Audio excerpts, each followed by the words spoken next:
दूसरा अध्याय। देवताओं के तेज से देवी का प्रादुर्भाव और महिषासुर की सेना का वध। महर्षि बोले, प्राचीन काल में देवताओं और असुरों में पूरे 100 वर्ष तक घोर युद्ध हुआ था।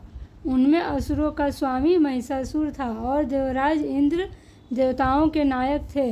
इस युद्ध में देवताओं की सेना परास्त हो गई थी और इस प्रकार संपूर्ण देवताओं को जीत महिषासुर इंद्र बन बैठा था।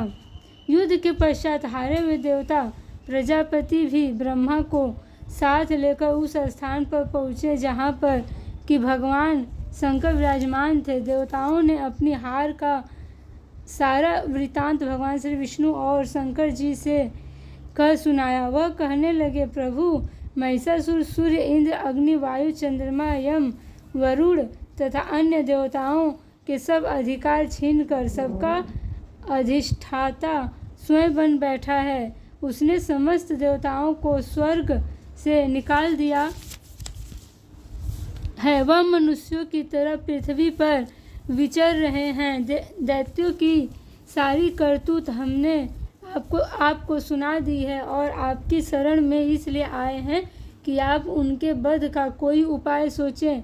देवताओं की बातें सुनकर भगवान श्री विष्णु और शंकर जी को दैत्यों पर बड़ा गुस्सा आया। उनकी भौहें तन गई और आंखें लाल हो गई। गुस्से में भरे हुए भगवान विष्णु के मुख से बड़ा भारी तेज निकला और उसी प्रकार का तेज भगवान शंकर, ब्रह्मा और इंद्र आदि दूसरे देवताओं के मुख से प्रकट हुआ।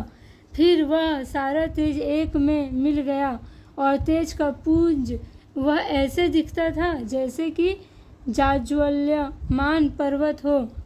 देवताओं ने देखा कि उस पर्वत की ज्वाला चारों ओर फैली हुई थी और देवताओं के शरीर से प्रकट हुए उस तेज की किसी अन्य तेज से तुलना नहीं हो सकती थी। एक स्थान पर इकट्ठा होने पर तेज एक देवी के रूप में परिवर्तित हो गया और अपने प्रकाश से तीनों लोकों में व्याप्त जान पड़ा। वह भगवान शंकर का तेज था।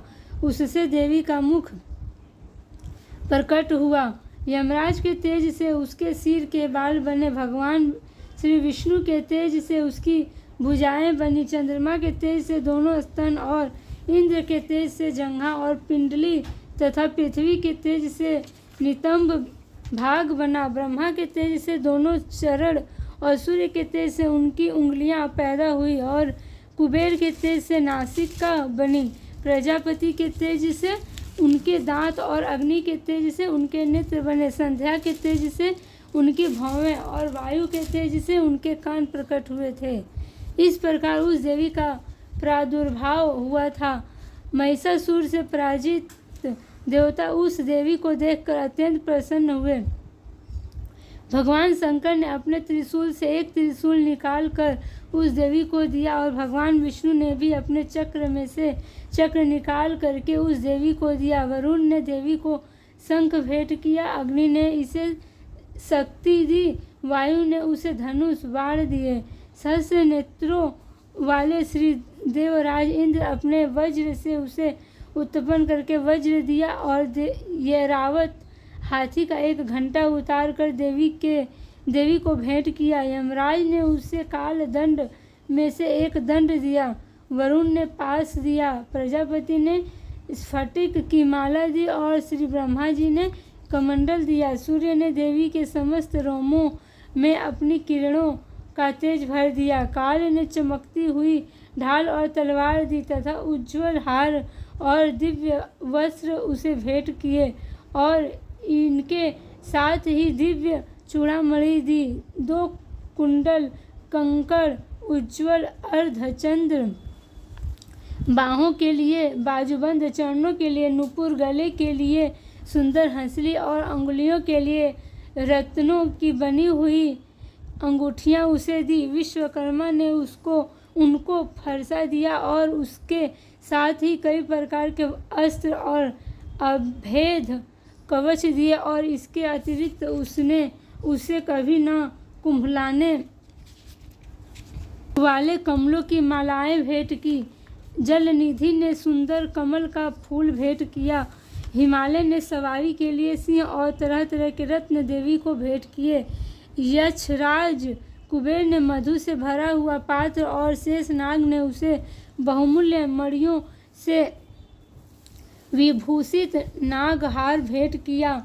इसी तरह दूसरे देवताओं ने भी उसे आभूषण और अस्त्र देकर उनका सम्मान किया। इसके पश्चात देवी ने उच्च स्वर से गर्जना की।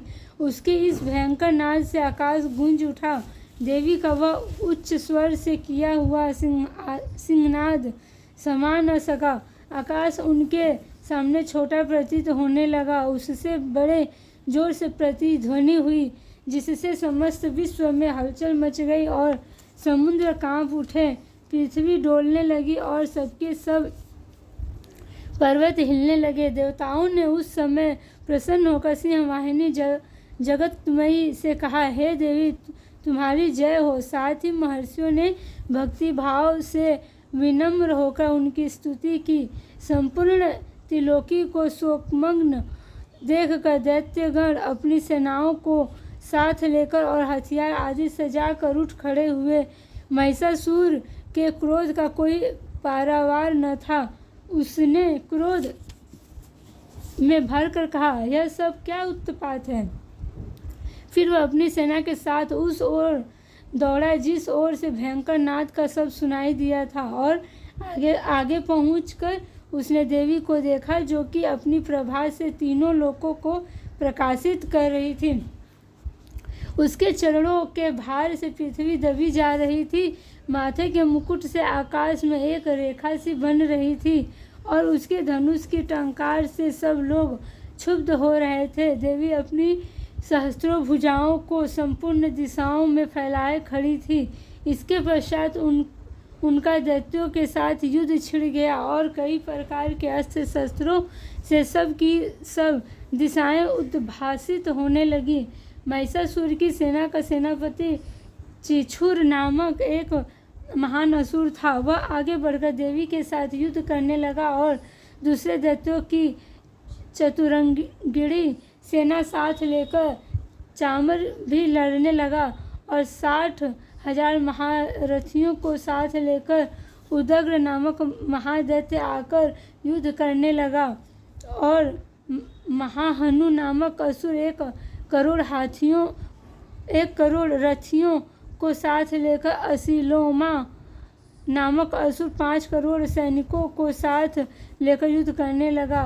वास्कल नामक असुर 60 लाख असुरों के साथ युद्ध में आ डटा। विडाल नामक असुर 1 करोड़ रथियों सहित लड़ने को तैयार था।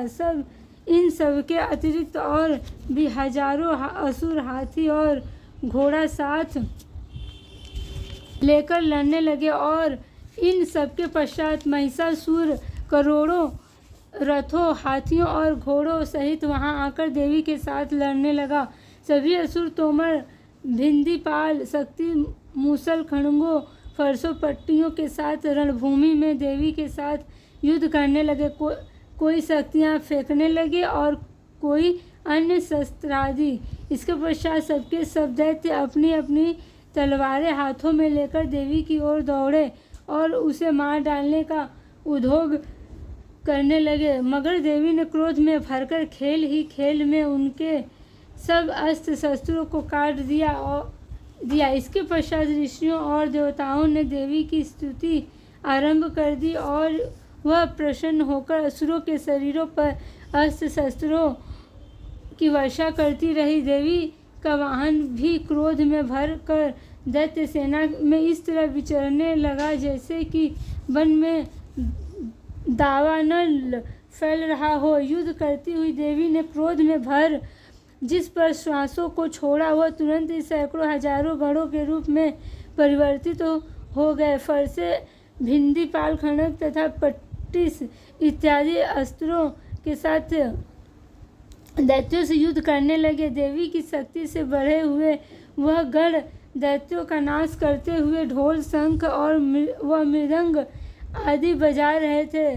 तदंतर देवी ने त्रिशूल, गदा, शक्ति, खड़ग इत्यादि से शस्त्रों असुरों को मार डाला। कितनों को घंटे की भयंकर आवाज से ही यमलोक पहुंचा दिया।